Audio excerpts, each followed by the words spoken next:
दोस्तों नमस्कार, आप सभी का हमारे यूट्यूब चैनल पर स्वागत है। यदि आप लोग क्लास 12th हिंदी स्टूडेंट हैं और 2025 में एग्जाम देने वाले हैं तो आज का वीडियो आप सभी लोग के लिए बहुत ही ज़्यादा इंपॉर्टेंट होने वाली है, क्योंकि यदि आप लोग वीडियो को शुरू से लेकर के अंतिम तो देख लेते हैं तो आज की केवल एक ही वीडियो में यानी कि 20 से 25 मिनट की वीडियो में आपके 6 नंबर बिल्कुल पक्के होने वाले हैं। क्योंकि यहाँ पर हम लोग टॉपिक के ऊपर बात करने वाले हैं जो कि हमारा टॉपिक रहने वाला रस, छंद और अलंकार। तो इसमें से कौन सा रस याद करें जो कि आपका डायरेक्ट एग्जाम में आ जाए, कौन सा छंद याद करें या फिर कौन सा अलंकार याद करें जो कि आपको डायरेक्ट देखने को मिल जाए और आपके 6 नंबर पूरी तरीके से पक्के हो जाएं, उनके ऊपर हम लोग यहाँ पर बात करने वाले हैं। सबसे पहले हम लोग बात करेंगे कि रस में हमें क्या चीजें पढ़नी चाहिए और उसके बाद फिर हम लोग बात करेंगे छंद में हम लोग क्या क्या चीजें पढ़ें और फिर लास्ट में हम लोग आपको बता देंगे कि अलंकार में आप लोग क्या क्या पढ़ेंगे। ठीक है, तो इस प्रकार से आपको ये चीज समझ में आ रही होगी। तो चलिए अब वीडियो को स्टार्ट करते हैं बिना टाइम को वेस्ट किए हुए, और साथ ही में आप वीडियो को जल्दी से लाइक करो, चैनल को भी सब्सक्राइब कर दीजिए। फिर हम लोग स्टार्ट कर देते हैं।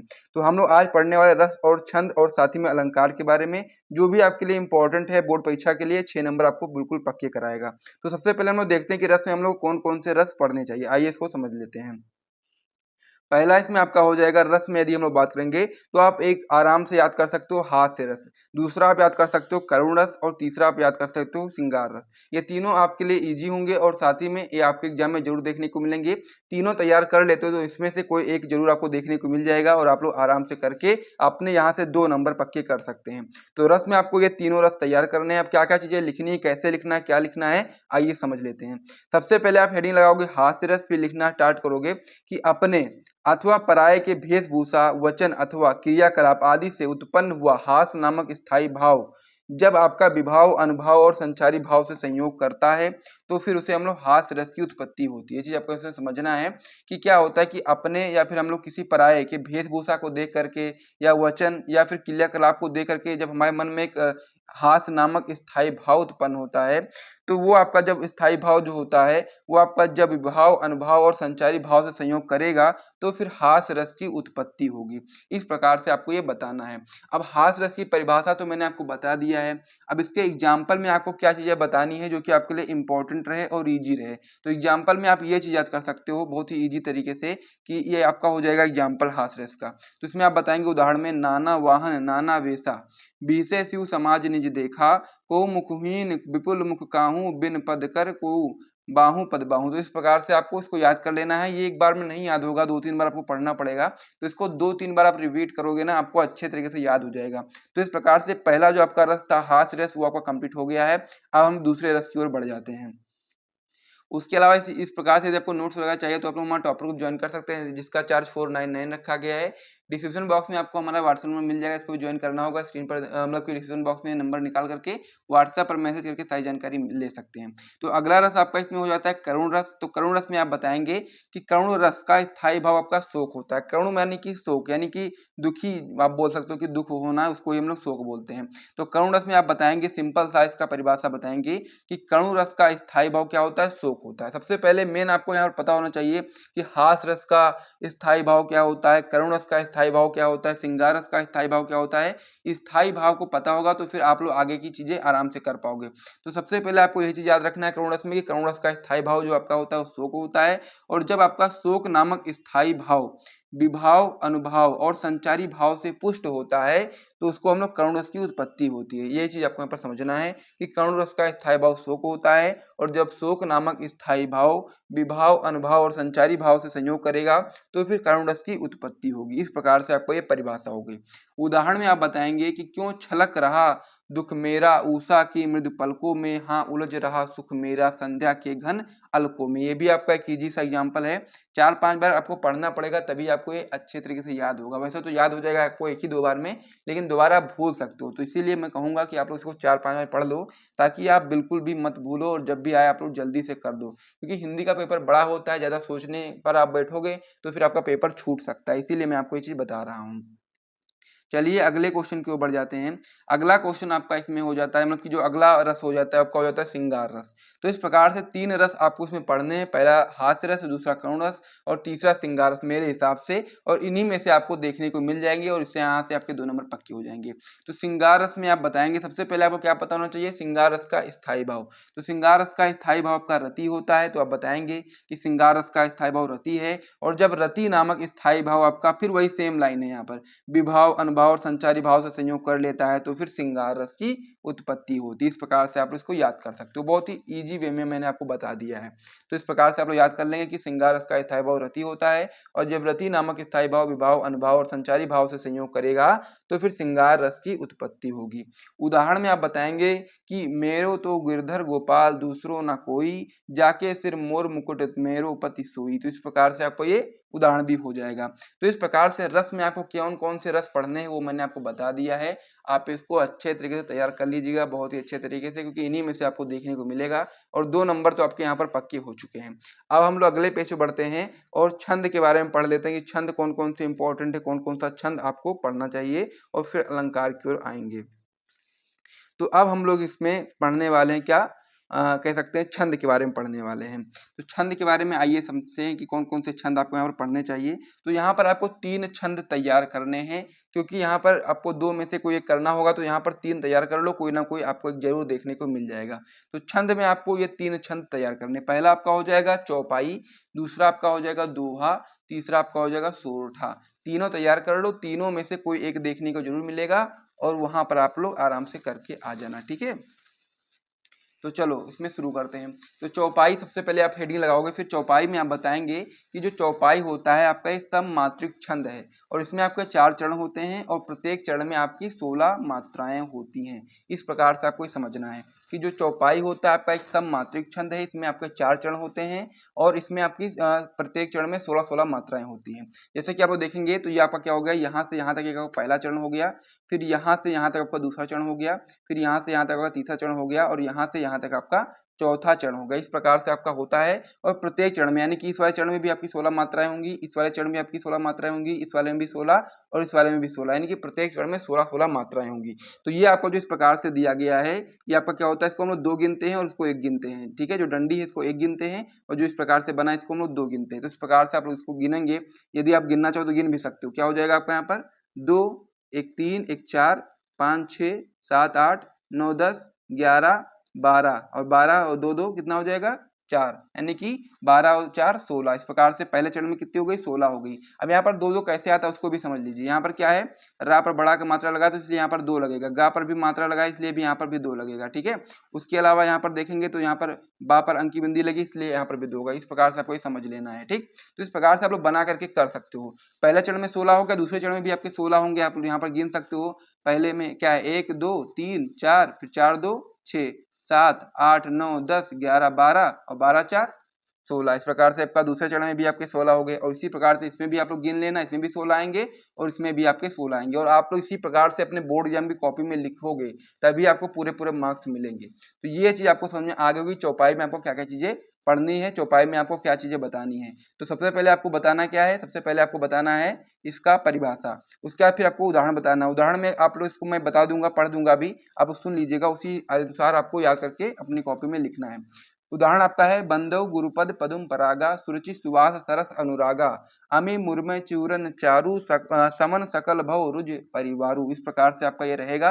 इसी प्रकार से आप 5-6 बार इसको पढ़ो, याद हो जाएगा अच्छे तरीके से, और मात्राएं भी आप देख लेना, उसके अनुसार आप लोग अपनी कॉपी में लिखना। इस प्रकार से चीज बना देना और आपको पूरे पूरे मार्क्स मिल जाएंगे। तो इस प्रकार से छंद में पहला छंद आपका हो गया चौपाई। दूसरे की ओर बढ़ जाते हैं। दूसरा आपको इसमें तैयार करना है दोहा। तो दोहा बताएंगे, दोहा की परिभाषा में कि दोहा आपका एक अर्ध सममात्रिक छंद है। इसमें भी आपके 4 चरण होते हैं, और इसके पहले और तीसरे चरण में 13-13 मात्राएं होंगी, और दूसरे और चौथे चरण में आपकी 11-11 मात्राएं होंगी। यानी कि जो दोहा होता है ये आपका क्या है, आपका अर्ध सममात्रिक छंद है। इसमें भी आपके 4 चरण होते हैं, जैसा कि 1 चरण 2 चरण 3 चरण 4 चरण, इसमें भी 4 चरण होते हैं। इसके जो पहला चरण होता है, पहला और जो तीसरा चरण होता है, ये वाला पहला चरण और तीसरा चरण, इसमें कितनी मात्राएं होती हैं, 13-13 मात्राएं होती हैं। और दूसरा और आपका जो चौथा चरण होता है, इसमें आपकी 11-11 मात्राएं होती है। गिन करके आप लोग यहाँ पर देख सकते हो। पहले क्या है, 2 2 4 5 6, और फिर आपका है 2 8 और 2 10, फिर क्या हो गया आपका 11 और 2 13। इस प्रकार से पहले चरण में कितनी हो गई, 13 मात्रा हो गई। अब उसी प्रकार से पहले चरण में और तीसरे चरण में आपकी 13-13 मात्राएं हो गई। तीसरे चरण में आप लोग इस प्रकार से गिन सकते हो, 2 1 3 4 4 2 6 6 2 8 8 2 10 और 10 2 12 1 13। इस प्रकार से इसमें भी 13 हो गए। और फिर मैंने आपको क्या बताया, दूसरे और चौथे चरण में, यानी कि दूसरे चरण में और चौथे चरण में आपकी 11-11 मात्राएं होती हैं। इस प्रकार से जो आप लोग जोड़ सकते हो, 2 2 4 6 7 8 और फिर 10 1 11। इसमें भी देखोगे आप लोग तो 2 1 3 4 5 6 7 8 10 और 11। इस प्रकार से आपको समझ लेना कि दोहा में आपके 4 चरण होते हैं। इसमें आपका जो पहला चरण और जो तीसरा चरण होता है उसमें 13 मात्राएं और दूसरे और चौथे चरण में आपकी 11-11 मात्राएं होती हैं। तो इसको भी मैं उम्मीद करता हूँ कि आपको समझ में आ गया होगा। और इसका उदाहरण इस प्रकार से आप लोग पढ़ेंगे कि उदाहरण में आप बताएंगे इस प्रकार से, मेरी भव बाधा हरो राधा नागरी सोई जातन की झाई परे श्यामो हरित दुति हुई। इस प्रकार से आपको ये पढ़ना है। आप इसको भी 5-6 बार रिपीट करिएगा, अच्छे तरीके से याद हो जाएगा। चलिए अगले टॉपिक की ओर बढ़ते हैं। तो छंद में आपको तीसरा छंद जो आपको तैयार करना है वो आपका है सोरठा। सोरठा में क्या चीजें आपको पढ़नी है, सोरठा की परिभाषा क्या होती है, सोरठा के उदाहरण में क्या लिखेंगे, आइए समझते हैं। सारे इजी वे में मैंने आपको सारी चीजें बताई हैं, जो भी इजी लगी है मुझे उन्हीं अनुसार मैंने बताया था कि आपको चीजें जल्दी तरीके से याद भी हो जाए और 6 नंबर भी पक्की हो जाए। तो सोरठा में आप बताएंगे कि सोरठा आपका अर्धसम मात्रिक छंद है। इसमें आपके 4 चरण होते हैं। इसके पहले और तीसरे चरण में 11-11 मात्राएं और दूसरे और चौथे चरण में आपके 13-13 मात्राएं होती हैं। यानी कि ये दोहे का एकदम अपोजिट होता है। दोहे में आपका जो पहला और तीसरा चरण था उसमें आपकी 13-13 मात्राएं थी, लेकिन इसमें यदि हम लोग बात करेंगे तो इसके पहले और तीसरे चरण में 11-11 मात्राएं हैं और दोहे में दूसरे और चौथे चरण में आपकी 13 मतलब की 11-11 मात्राएं थी और इसमें दूसरे और चौथे चरण में आपकी 13 मात्राएं होती हैं। ये आपका दोहे का एकदम उल्टा होता है। इस प्रकार से आप इसको याद कर सकते हैं। उदाहरण आपका हो जाता है, राम स्वरूप तुम्हार बयन अगोचर बुद्धि पर अभिगत अखत अपार नेति नेति निति निगम का। इस प्रकार से आपको ये उदाहरण भी आपका याद कर लेना है। इस प्रकार से आप इसको गिन भी सकते हो अपने हिसाब से। आप लोग देख रहे हो तो आप लोग गिन लीजिएगा। मैंने आपको जिसे भी पहले बताया था उसी अनुसार आपको इसको गिन करके मात्राएं देख लेनी है। इसके पहले और साथ ही में तीसरे चरण में 11-11 मात्राएं होंगी और दूसरे और चौथे चरण में आपके यहाँ पर 13-13 मात्राएं होंगी। इस प्रकार से आपको समझ लेना है। तो यहाँ पर हम लोग के छंद का जो टॉपिक था अभी का कंप्लीट हो गया। यानी कि अभी तक हम लोगों ने रस में आपको कौन कौन सा रस तैयार करना उसे बता दिया है और छंद में आपको कौन कौन से छंद पढ़ना उसको बता दिया है। अब हम यहाँ पर देखने वाले हैं अलंकार के बारे में कि अलंकार में हमें कौन कौन सा अलंकार पढ़ना चाहिए। तो सबसे पहले आपको यहाँ पढ़ना है अलंकार में अनुप्रास अलंकार। अनुप्रास अलंकार बहुत ही सिंपल तरीके से आप लोग यहाँ पर बता सकते हैं कि एक ही वर्ण की बार बार आवृत्ति होने पर अनुप्रास अलंकार होता है। जैसा कि देखोगे आप उदाहरण में, कानन कठिन भयंकर भारी घोर घाम हिम वारी बयारी। यानी कि यहाँ पर देखोगे आप लोग का 2-2 बार आ रहा है, भा भी 2 बार आ रहा है, घा भी 2 बार आ रहा है, वाह इस प्रकार से भी 2-2 बार आ रहा है। तो इस प्रकार से देखेंगे आप लोग तो ये क्या हो रहे हैं, 2-2 बार आ रहे हैं। तो यही चीज यहाँ पर दी गई अनुप्रास अलंकार में कि एक ही वर्ण की बार बार यानी कि जब एक से अधिक बार आवृत्ति होगी तो उसको हम लोग अनुप्रास अलंकार बोलेंगे। उदाहरण में बताएंगे आप लोग, कानन कठिन भयंकर भारी घोर घाम हिम वारी बयारी। स्पष्टीकरण आप बता सकते हैं कि उस उदाहरण में आप लोग देखोगे का भा रा घा अक्षर एक से अधिक बार आए हैं तो ये आपका एक अनुप्रास अलंकार है। इसको याद कर लीजिएगा। फिर हम लोग अगले और बढ़ते हैं, यानी कि जो अलंकार उसमें आपको दूसरा क्या पढ़ना है आपको उसकी ओर आइए देख लेते हैं। इस पेज को यहाँ पर मैं हटा देता हूँ। तो अनुप्रास में मतलब कि जो आपका अलंकार है, अलंकार में आपको दूसरा अलंकार पढ़ना है यमक अलंकार। यमक अलंकार में आप बताएंगे कि जब एक ही शब्द 2 या 2 से अधिक बार आता है और भिन्न भिन्न अर्थों में प्रयुक्त होता है तो वहां पर यमक अलंकार होता है। यानी कि इसमें क्या होता है कि एक शब्द 2 और उससे या फिर अधिक बार आता है लेकिन उसका जो अर्थ होता है वो हर मतलब की वर्ड का अर्थ अलग अलग होता है। मतलब होता सेम चीज है लेकिन उसका अर्थ होता है वो अलग अलग होता है।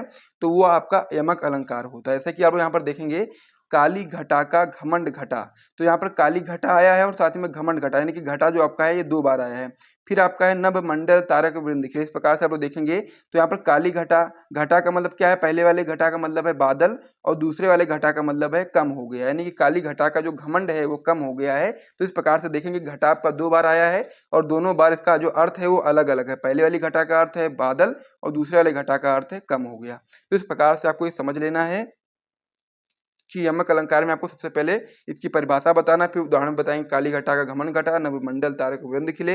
इस स्पष्टीकरण में आप बता सकते हैं कि पहला वाले घटा का अर्थ है बादल और दूसरे वाले घटा का अर्थ है कम हो गया। इस प्रकार से आप समझ गए होंगे। तीसरा जो आपका इसमें अलंकार आपको पढ़ना है आपका है उत्प्रेक्षा अलंकार। उत्प्रेक्षा अलंकार में आप बताएंगे कि जहां उपमेय में उपमान की संभावना की जाए वहां उत्प्रेक्षा अलंकार होता है। कहने का मतलब ये है कि जहां उपमेय में उपमान की संभावना की जाती है वहीं आपका उत्प्रेक्षा अलंकार होता है। उदाहरण में आप बताएंगे, सोहत ओढ़े पीठ पटु श्याम सलोने गात मनो नीलमणि शैल पर आतपु परयो प्रगात। इस प्रकार से आपका उदाहरण हो जाएगा। स्पष्टीकरण में बताएंगे कि यहाँ श्री कृष्ण के श्याम गात में नीलमणि शैल की तथा पीठ पट में प्रभात के आतव की संभावना की गई है। तो ये क्या होगा आपका एक उत्प्रेक्षा अलंकार होगा। इसको भी आप लोग तैयार कर लीजिएगा, 2-3 बार पढ़ना पड़ेगा तभी आपको ये चीजें याद होंगी। फिर हम लोग अगले अलंकार की ओर बढ़ जाते हैं।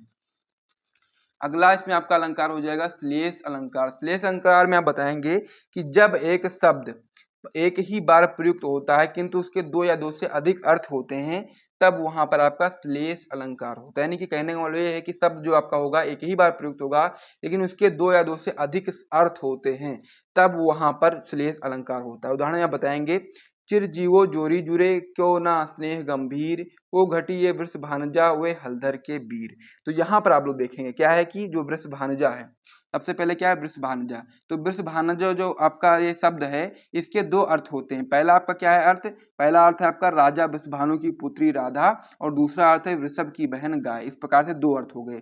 यहीं पर आपका दिया गया हलधर, हलधर की भी आपके दो अर्थ होते हैं। पहला अर्थ होता है आपका बलराम, दूसरा अर्थ होता है बैल। तो इस प्रकार से यहाँ पर शब्द एक ही बार प्रयुक्त होता है, लेकिन उसके जो अर्थ होते हैं वो एक से अधिक होते हैं, तो उसको हम लोग श्लेष अलंकार बोलते हैं। तो इस प्रकार से अलंकार में आपको इतने टॉपिक पढ़ने थे, तो मैंने आपको बता दिया। अलंकार में भी इतने आपको पढ़ने थे, और साथ ही में छंद में कितना पढ़ना था वो भी मैंने आपको बता दिया है, और रस में कितना पढ़ना था वो भी मैंने आपको बता दिया है।